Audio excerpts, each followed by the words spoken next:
begin. It's two after the hour, and I want to honor Tia's and everyone's time. So let's dive into the conversation. I'm going to pull up my notes here. Welcome, everyone. My name is Paulina Cameron. My pronouns are she, her, and I have the tremendous honor of being the CEO of the forum and working with a number of amazing team members, many of whom are on the call with us today. And as we begin, I will acknowledge and recognize that I am dialing in from North Vancouver today, which is the ancestral, unceded, and stolen lands of the Musqueam, Squamish, and Tsleil-Waututh people.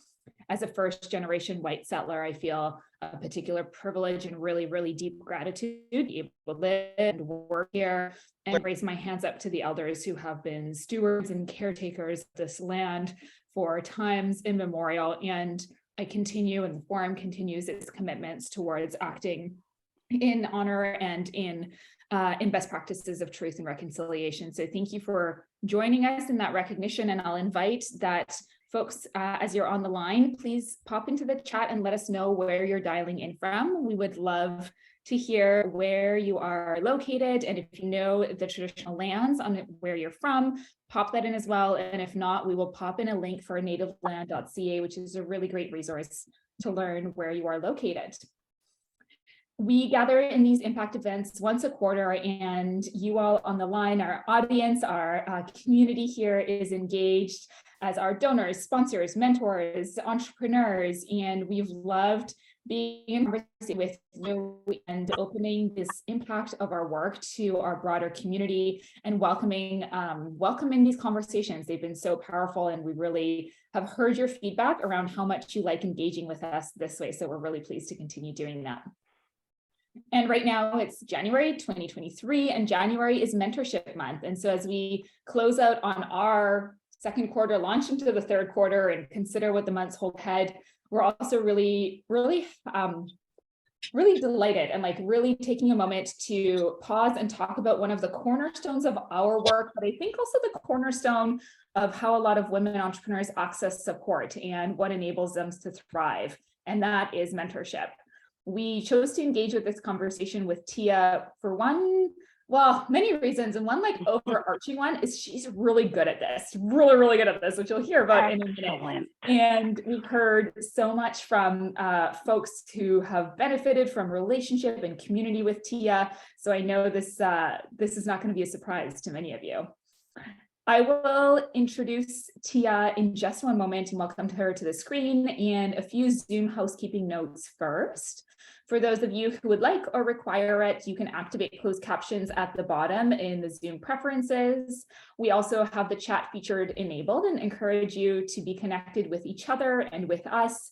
And an important note, though I know we're all used to Zoom, that the open chat in Zoom is not anonymous. And so you're posting and sharing with everyone, or you need to select an individual to direct message them as well. I'm going to introduce Tia now, and I thought I would start her introduction in the words of one of her mentees. And this is what one of her mentees had to say about her. I know you don't know I'm going to say this, Tia, which is really fun for me. Tia has been invaluable and instrumental in her advice, talent, honesty, and incredible knowledge. She has helped me soar. If someone who looks like me can do it, then I can do it too. There should be many, many more like her. Tia Upshaw is the CEO and founder of the Canadian Black Women in Excellence Society. She is a mother of 3, a serial entrepreneur, facilitator, motivational speaker, consultant, mentor with Rise and Scotiabank, finalist for the 2021 and 2022 Halifax Chamber of Commerce Business Awards. She's a Business Leader of the Year nominee for the 21 and 22 RBC Women of Influence. And as I mentioned, the CEO and founder of the Black Women in Excellence Society. Tia's passion for mentorship has led her to create the nonprofit, which provides Black women in Atlantic Canada with the support she couldn't find, but I will say not limited to Atlantic Canada, because we have a mentee of Tia's who is based all the way out here. And it sounds like we're giving you more excuses to bring yourself to the West Coast. And we're just so thrilled to be in conversation with Tia. We'll be talking about mentorship, community building, what it means to be a leader, and getting to learn from her wisdom. And folks on the line, I'm going to kick us off with a few questions, but I invite you to pop your questions into the chat and I will weave them into our conversation as we move through. Tia, welcome. So happy you're here. Well, let me tell you, that intro was beautiful. I need to have you on my team over here to intro me. And that, testimonial from the mentee, when I see those, you can't see me because I have these long lashes, but it really makes me emotional when you're able to have someone that really benefits from your knowledge and your story to be inspired to continuously push through their adversities and barriers. So thank you. Mm. So the first question I want to ask you, Tia, is you've clearly dedicated a lot of time and energy and passion to ensuring that women have the mentorship and the community that they need to succeed. What brought you to this body of work, to this world of work? Tell us a little bit about the backstory. Well, I'm a serial entrepreneur, and if anybody is one, they know the trials and tribulations you face with that. But I think the biggest reason why I'm in this realm now is when I started my first business in 2013, ladies, like I couldn't get anybody to work with me with regards to a business plan, financial projections, how to boost my credit. I was just getting doors that said, no, no, no, no, no, no, not eligible, not eligible. And in my community, I grew up in a low income community, predominantly Black, and there was no one that I could go to in my community. There was no everybody, in the Black community, you're taught to go to school, get great grades, get a government job, be a banker, whatever it may be, but you have to have a pension, you have to have your benefits, you don't take risks. You need to play it safe because you're lucky to be in that position in that job. So for me, I never had no one to go to, literally no one. And through my businesses, the first one is a cleaning company, which I love. As people call it, the boring business. I love the business though, but through that, I've made so many mistakes, you guys. I mean, from being audited by CRA, not knowing the difference between a contractor, subcontractor, employee. So labor standards came after me. I didn't know HST, GST remittances. I didn't know nothing. All I knew was I had to survive. I have 3 children.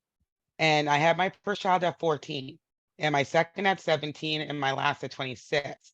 And I was always, in conflict with the law. Like I've been incarcerated, like all these things. So I just knew I had to do something because I had no money. And I didn't want to, I couldn't really move back home, my grandmother, because she wasn't hearing it. But I had to survive. So for me, I just started a cleaning company. I went to the dollar store, grabbed some stuff, and I started knocking at doors in my community, saying like, I can clean for you. It's $50. Doesn't matter how long it takes. Now, can you guys imagine today charging $50 for like a 7-hour clean? I can't imagine. So that goes to show you that I had no idea what my market niche was, what my profit market margins were going to be. I didn't know anything. I just need to survive. And now that I'm on the other side of the fence, it's like it's time for me to put a hand out for another woman that looks like me, feels like me, can relate to me, and bring her along the ride with me. So that's why I do what I do. Such powerful stories. And I loved how you talked about that resilience, grit, and necessity being such a driving force there. In those times where you were making it all up and moving through their days, where did you find your source of strength? Like, what was there anything that you kept coming back to, or people in your life that grounded you? I mean, I imagine your children at that age were a big source of, this is what it's for, this is the why. But I'd love to know, I think as we move through different seasons in a business, there are moments of tough and intense, and I think knowing what we can come back to and ground ourselves in is needed, so that in those moments we can come back to it indeed. Well, I'm gonna be quite honest. I'm very transparent when I talk about things. It was not my children. Remember, I had my kids at 14 and 17, my first 2. I was a teenager. I didn't know anything about what a mother's supposed to do or supposed to be, right? Yeah. So for me, it wasn't my children. It was the fact that everybody wanted to see me fail because Tia was always this type of person. Tia was always, going to jail, on probation. She's never going to amount to anything. She's just, a partier. She has a whole bunch of kids. And, I needed to prove everybody around me, including my family, that I was more than what they thought I was. And Mm, that's what kept me, grounded, number one. And it kept me pushing and pushing because I need to prove everybody that thought I couldn't, that I can. And, even to today, I'm still proving. I'm still elevating myself. I'm still pushing through because in life, and I know this well, nothing's going to be easy, but it's going to be worth it. mm, mm. Nothing's going to be easy and it's going to be worth it. And Tia, if there was like a life achievement of resilience and proving it awards that I could give you right now in this moment, I would, because all of us I know on this call are going, yeah, you've proven that. Yeah, you've proven Take that. it. Give it to me. Bring it over. I'll take Yeah. that award and I'll put it on my shoulder. Now, do you Um, like gold or silver? You tell me. Yeah. um, I like gold. Like I like gold. I don't do silver. Sorry. That's I'm a gold girl too. I am so gold. Everything gold. I do white gold though, but I'll do anything as long as it's gold. But you know what? Honestly, God, if someone gave me an award, I'd be like, yeah, nice that you recognized it. But if I'm not making an impact, if Hmm. I'm not having women feel inspired by me, what is the good of an award? Hmm. I resonate with that so much, so much. I think it's why a lot of us are in this area of work and why we want these points of connection and these points of resonance. Let's talk about that. Like, let's talk about making an impact. You, I know, take the word mentorship and being a good mentor, like you don't take it lightly. It means something to you. What does it mean? What does it mean to you, and how does that come to life? Mentorship is not just a word, mentorship, and you're going to use it for resume padding, or you're going to just put it out there on your LinkedIn page to say you're a mentor. To me, mentorship is building a relationship with another business owner, as primarily who's a business owner who is a woman. And then we give another layer who's a Black woman, another layer, the Black woman that, comes from, low income, conflict with the law, young mother, all these things where society says she should not be. And how dare she have the audacity to think that she can. When I work with women like that, they become a part of my tribe, a part of my team. Mhm. One thing about mentorship that I don't like, because I love mentorship so much, is the breakup part of Mhm. mentorship, when the journey is now come to an end because they got what they need to give from you and you support them through their journey. There's nothing left to give besides, we see each other on social media, say hi. Mhm. That hard because of joy working with every single woman. And through my organization, I've not mentored, but I've worked with 73 Black women in 2 years to help them Wow. start businesses. Wow. 37 of them are fully operational, and 10 of them filed their taxes in 2020, not only, normal taxes, but as other income as a business. That's That to me, yeah. they're winning. They're Mhm. winning, I'm winning. And even though I facilitate programs for Center for Women in Business, Mhm. for Common Good Solutions, the Lighthouse Innovation Hub, all these places, um, it feels great because it pays great. Mhm. But the mentorship is the best part of it. Giving someone 1 hour a week, 2 hours every 2 weeks, 1 hour a month, whatever you can give, the little golden nuggets, they Mhm. leave trails, you guys. They leave trails that they'll never forget. Crumbs, And crumbs. Yeah. yeah, I call them the golden nuggets because Of certain course you things do. that mentors are able to teach you, you can't get from school. You Yeah. can't get from a friend, family, anybody who supports you to the highest. You can't get that. It needs to be from someone that can resonate with you, that can work with you and not work for you, but work with you in a partnership.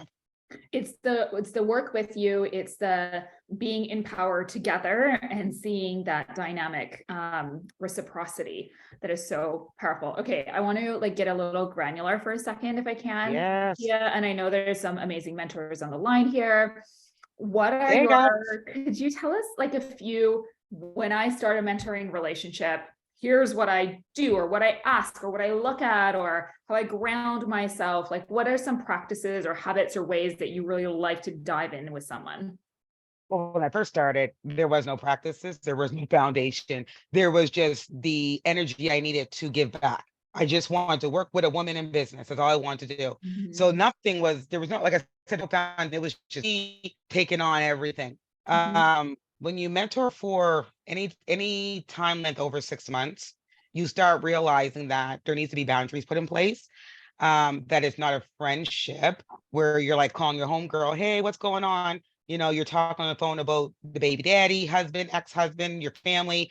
You go onto the line with the intention of being business first, business last. So when you open with business, you close it with business. Mm. But when you first start out, you don't do those things.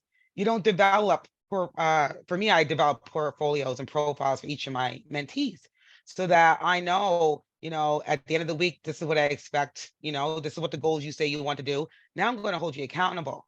So when we reach back the following week, first thing I'm opening up with is, how did it go? Did you meet any of your goals? And if not, why?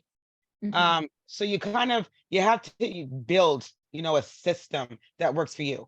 One big thing I tell people, don't be a mentor to a mentee just to say you did it. Mhm. That mentee and mentor, there has to be alignments. There Yeah. has to be, a sense of we have something in common somewheres. It Mhm. can't be, that's like me taking on someone as a mentee and they're in the tech industry. I Mhm. don't know jack shit about tech. And I'm not going to pretend I know about it. So for me, I would look at, everything about them and I would say, unfortunately, I'm going to decline, but I know someone that you may be able to benefit from and send them a contact. I name drop a lot. That is Mhm. my little gift. I'm a unicorn with that. I love name dropping and I love making connections. But yeah, so basically I went in with again, always jumping in, taking risks, not knowing what to expect. But I have learned how to maneuver and work with each of my mentees. Mhm. I've even heard stories that you will like dive into a cash flow and be like, hey, we need to figure this out. I have. Sometimes they don't ask for that, but Yeah. if you're asking certain questions, you're working on certain things, and if I ask you a question and you don't know the answer, Mm. I call it reading the room. And if I'm reading the room, which means you get to know your mentee and what's going on, they don't have cash flow. They don't know, they don't have projections, they don't know anything. Then I'll just say, you know what, the next time around, we're just going to briefly, I'm going to share my screen. We're going to go through a 3-year financial projection and play with the numbers to see where you want to place yourself month to month, right? And it works. It seamlessly works. They don't feel like I'm trying to tell them what to do. I'm just working with them because they need to know this information. I want to amplify what you just said there. Read the room, because I think that's like possibly there's so many important traits of phenomenal mentors, advisors, sponsors, etc.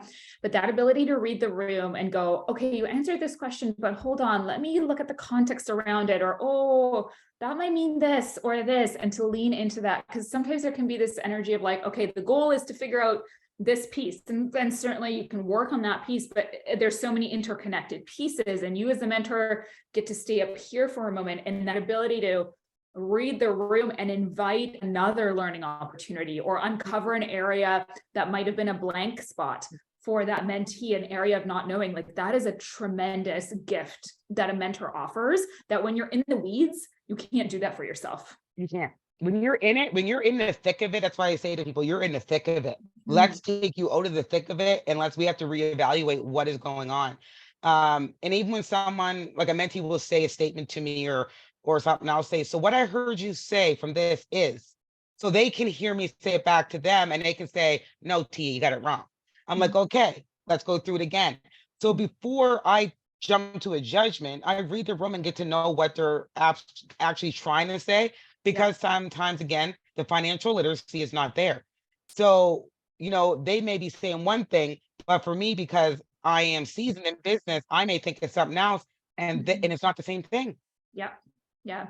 I love this question that just came out of chat, so I'm going to put in this moment, Tia. And the question is, my mentee is working on being more CEO focused and less in the weeds. I don't know enough about financial projections. Could you please share what you use so I can help her?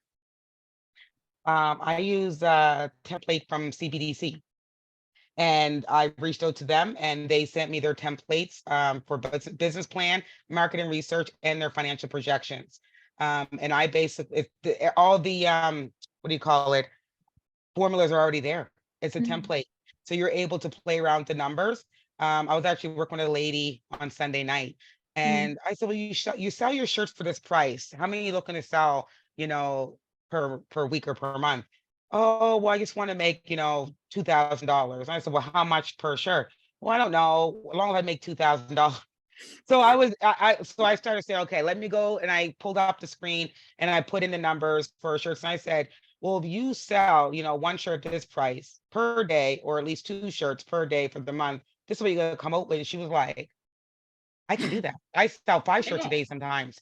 And once they visualize it, because the CBDC's templates are they're so accurate, and you can, move numbers out, move them around, it allows them to visualize. So that's the template I use. Amazing. Amazing. Thank you so much, Cherie from our team. She just found Oh, the there link it for is. mine. Yeah, sure. Yeah. Yes, it's Yeah. true. And And you then guys also, you'll love their resources. It's free. Like, yeah, why not? amazing. So good. And I just popped in because I know sometimes with different templates, it's a personal preference of how things are laid out. BDC and Futurepreneur also have really good templates that are free and open to use. Okay, so let's step away from the mentorship movement or the mentor side of it for a moment and talk about mentees. What in your experience do you really appreciate about mentee? What I'm trying to not say what makes a good mentee, because what does that mean? I'm But what qualities or traits have you found that really allow a mentee to show up for the learning and to really apply it and to really move through the relationship really strongly? 3 things. They're teachable, they're accountable, and they show up. Teachable, Accountable accountable, and and they shows show up. up. Okay, let's talk about each one of them. Let's talk about teachable first. Absolutely. What is teachable? Not argumentative, not having that rough exterior where you don't want to hear anything. You want a mentor, but you're not willing to engage with your mentor. And if you are engaged, it's only a one-way street. Well, what you say is right, but I can't give you my opinion on what an outside person looking in what needs to kind of switch up a little bit, and becoming very, argumentative. Yeah. That drives me absolutely nuts. Yeah, I mean, it's so hard to navigate then, because then you're sort of like, what's the point? And I'm curious, I'm sure you've come across folks who are like that. Have you ever been able to kind of, because sometimes it's a protective mechanism, it's a wall, they've never been in a relationship where vulnerability can be safe for them, where they can trust, and the defense mechanisms pop up right away, even though they may want to engage, but don't even know how. Have you had experience supporting someone to break through that and enable a trust so that they can be teachable or step into that? Again, it's reading the room. Literally, you can tell, you can really engage with someone. I usually do three meetings to really feel them out. You can tell if they're being guarded because they've been burnt before, or they just don't trust because no one has ever been there to support them before. This is something so, new, that how could they trust someone? Or they are just, their personality is they only want you to help with this one thing and they don't care about anything else. And if their business does not scale or succeed, they're still gonna come back and say you were a bad mentor. Those people, after 3 meetings, I will just say, unfortunately, we're just not a right fit for each other.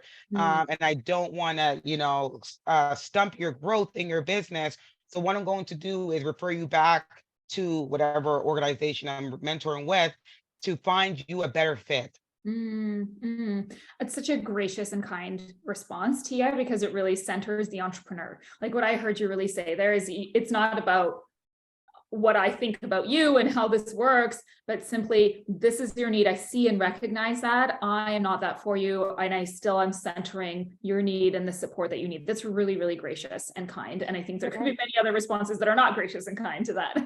Trust me, when I'm not on there with them and I'm talking to myself in my office, I'm saying a whole lot more like, oh my God.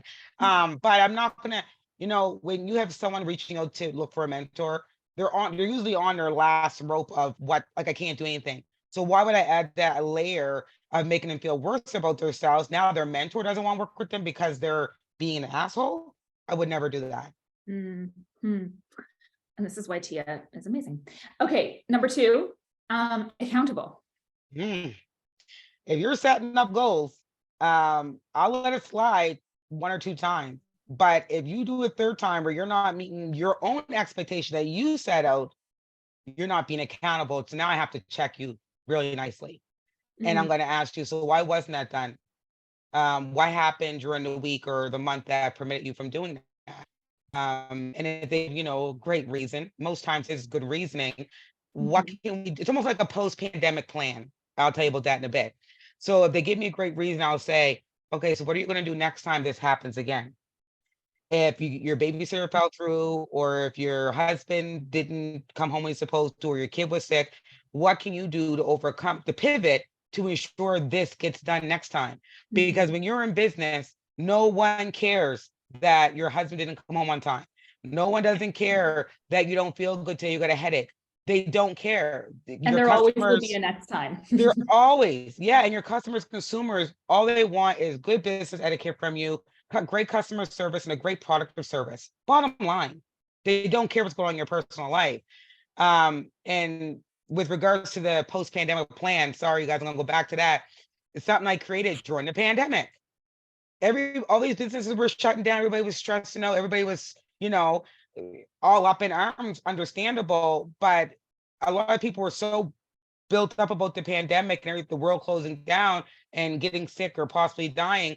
No one was taking the opportunity really to look at their business. And, we use the word pivot, but what if that happened again? The same ones who said that they pivoted through their business to make it successful, could they actually put this in a plan, in a business model canvas, to say if the pandemic, whatever way it will come again, this is what they would do right away, so they wouldn't have to go through that? So I always talk about a post-pandemic plan, and it should be, a part of your risk and contingency of your business plan, but it should be separated. So if the government came down right now, boom, shut down, you would pull your business model canvas and you would know what is exactly you need to do.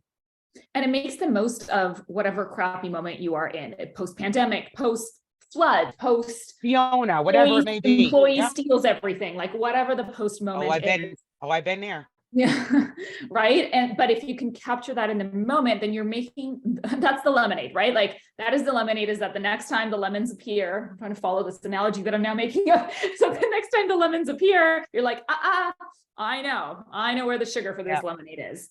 I really want to amplify something you said there around the accountability piece really early on. And I think it's so important. And this is, again, a point of distinction around mentor versus advisor versus consultant, even versus coach. And coach. You said accountable to your own goals that you have set. It's not the mentor setting the goals for you. It's not the mentor saying you should be doing this, you should be over here. The mentor is the container in the space that goes, you entrepreneur want to be doing this. This is how you want to design it. Beautiful, amazing. I'm here in this container with you. Yeah, that's true. I don't believe in telling anybody in business. I don't care, even if you're an advisor, consultant, or a coach, to tell someone what to do in their business is absurd to me. I just heard someone in brief conversation a week ago tell another business colleague of theirs, you should change your business name. And I looked over, I was like, what? How the audacity for you to tell someone they should change their business name? You don't know what significance that business name has to this person. If she picked it, through the reason she picked it. So I don't believe in telling anybody in business what they should be doing. I just coach them into creating their own goals. I don't mentor them into creating their own goals. I coach them into that part. Once they reach those goals, then I mentor them through that part. Number 3, they show up. Yes, Lord, let me tell you. Oh, Lord, I don't know if anybody else on this platform right now can resonate with me, but when we set aside time, and anybody who's a mentor is usually seasoned in business, and we're setting aside time to meet with mentees and they don't show up. Oh, I forgot, or oh, I had a headache and I just couldn't log on to send a quick email, or they do it constantly. Every 3rd Friday, their appointment is with me, and then every 6th Friday, they don't show up, and someone's always sick. Do you know what I mean? It's a thing. It's like almost like they feel entitled to have a mentor. So to just leave their mentor hanging, like, oh, she probably has other things to do. She don't care. But I do care. And I care because it could be a toxic trait of mine, you guys. I care sometimes about people's businesses more than they do. And I care, I want to see women succeed. And when they just don't show up for themselves, I care so bad that I have to call them out and say, listen, this is 3 no-shows. Your 4th one, I will, remove myself as your mentor. And I will not refer you to anybody else, because if you're doing that to me, I'm not going to put another mentor in that same space to you do the same thing to them. So I will put my foot down when it comes to showing up. Yeah. Love that. Agreed and agreed. I love a comment that came in here. Julie was saying that she asks the mentees to send an agenda before they meet. And I've heard various people, some people like agenda, some people like, okay, over the year, here's where we want to go through. Do you have any specific system? Do you kind of adapt? Is there any way that you like to build the process and relationship? Well, briefly, I was just doing like, profiles on Word document and Mhm. saving them right as files. And then I was on a mentorship boot camp yesterday with the Center for Women in Business. And there was a lady, her name's Laura. I can't remember her last name. She's a mentor and in Atlantic Province here. And she was talking about using Google Docs because Google Docs is so accessible. I could be typing the same time you're typing. We don't have to upload, download, print off, scan, nothing. And I was like, I literally wrote down here, you guys. I took those nuggets and I took all my mentees' information last night. It was on my computer until 2 a.m. And I converted everybody's information over to Google Docs and I restricted the files, only open them to the ones who need to see it. And they have different tabs with their goals, with future meetings, with the past minutes from the past session and what we're looking to do for the next session, any resources with grants that came out for women in business. Everything is uploaded there and they can see it in real time. So You're such yes, a gift. You are such a gift, Tia. I love it. I know that lady, that mentor, I can't remember her last name, is Laura. I remember her name's Laura. When she said, I was like, I've been using Google Docs for a while. Well, why haven't I? What? So yeah, that's the platform I use now. Love it. So good. Entrepreneurship is obviously something that is like in your blood, in your blood. And I remember when we were talking last week, I think one or both of your daughters are also entrepreneurs. And I wanted to ask, is it something that you feel you've actively nurtured? Have they been inspired being around you and others? And what do you think around nurturing entrepreneurship, young people thinking about entrepreneurship? Yeah, everything you just said. But for like real entrepreneurship is a passion of mine. My grandmother had 13 children, and when she passed, she had 35 grandchildren and 17 great grandchildren. And she raised me. So I was the last of the litter.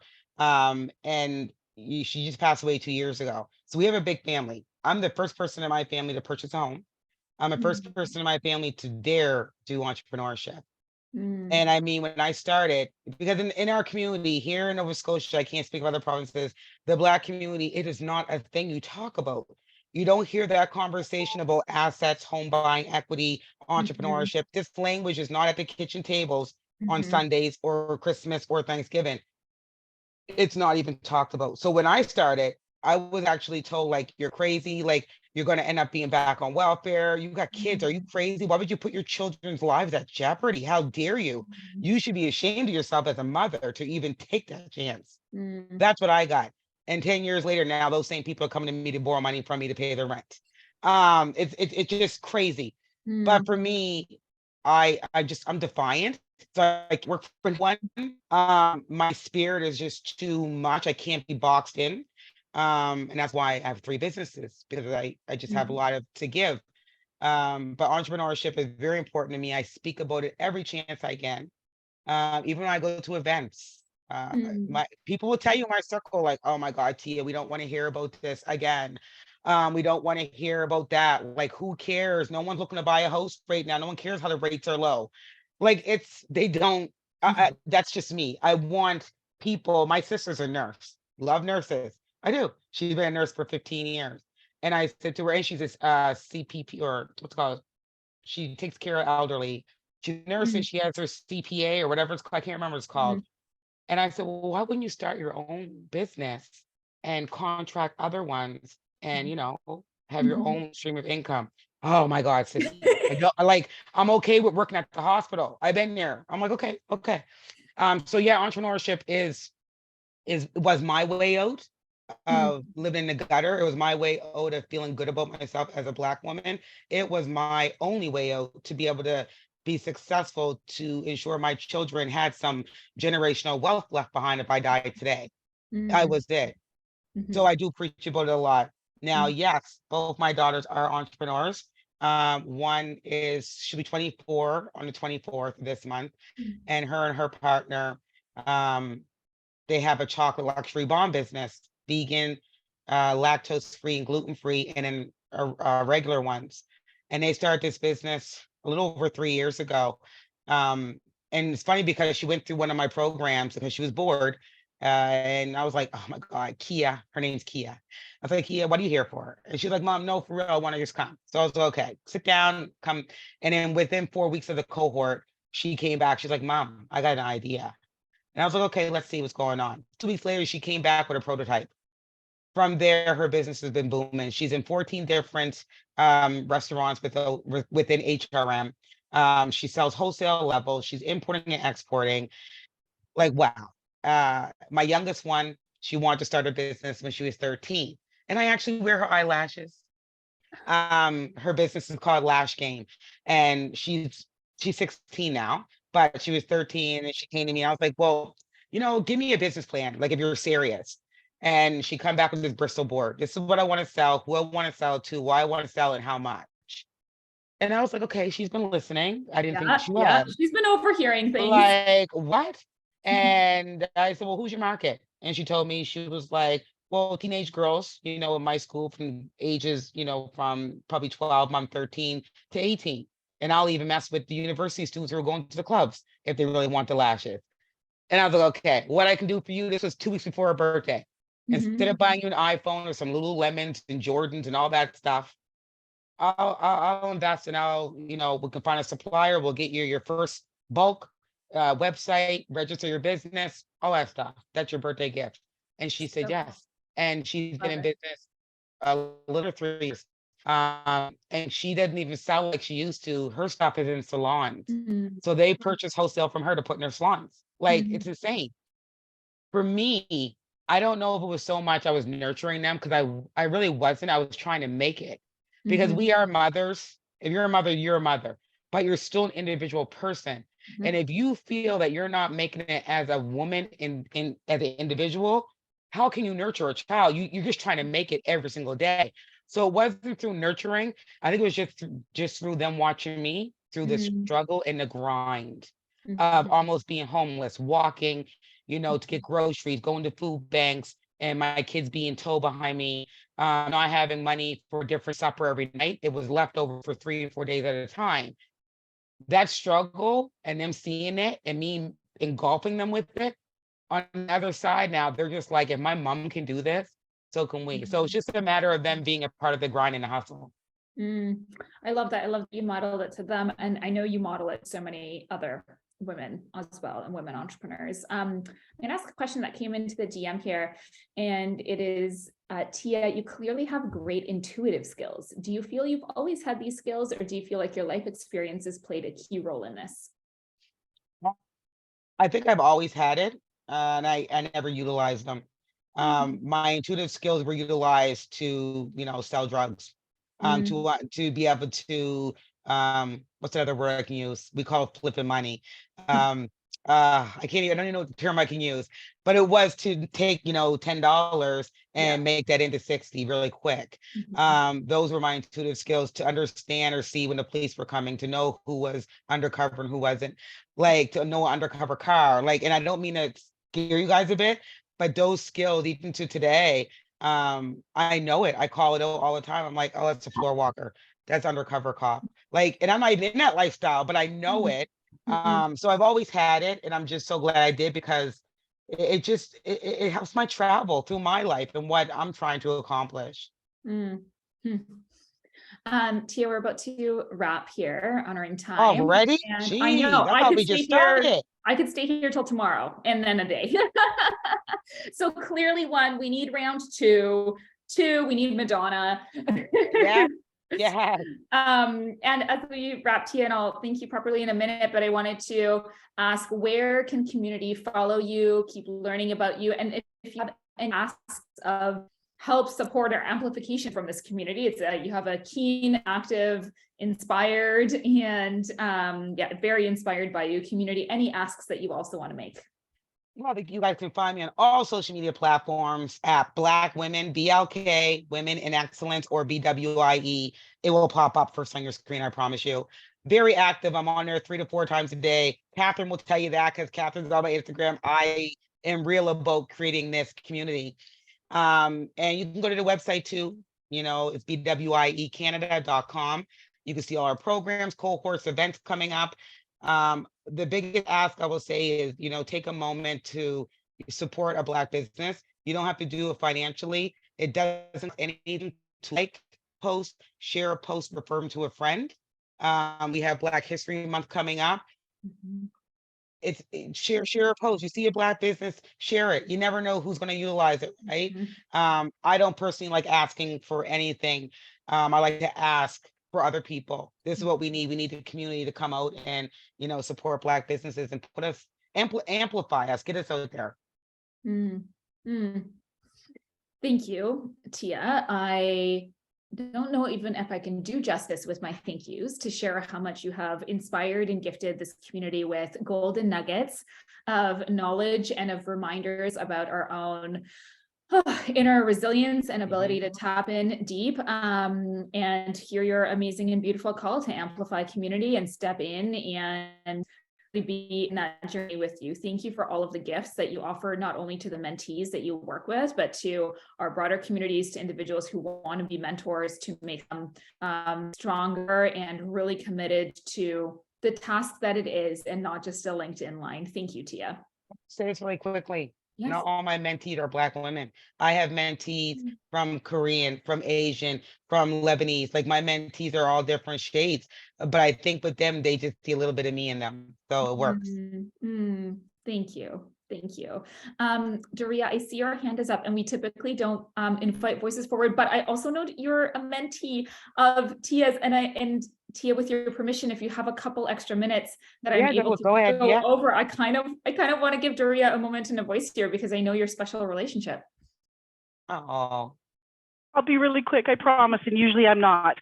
But I just want to say, Tia, I'm in deep gratitude and humbled by who you are and what you do and who you stand for and with. And I move to tears. Okay, we're not trying here today. Thank you. Moved. Well, that was beautiful. Thank you, Tia. I'm going to let folks in the chat add their notes of gratitude and learnings, and I'm going to take a breath and remind myself how to end this session. That I unfortunately have to. So you talked about breakup moments. I'm like, I don't want to have to do the breakup right now. Don't go. This is why we pre-script this, so that when I'm in this moment, I'm not just flabbergasted staring at the screen with you. So let me take a moment, and I will say thank you, everyone. On the web. Oh, Siri, I'm not talking to you. Let me take a moment and thank everyone so much for joining us. We would love to hear what golden nuggets of wisdom and inspiration stood out for you. We did record this event, as you know, so it will be subsequently on YouTube. Feel free to share it. Feel free to share, let's take up Tia's call. And I know she wouldn't ask this for herself.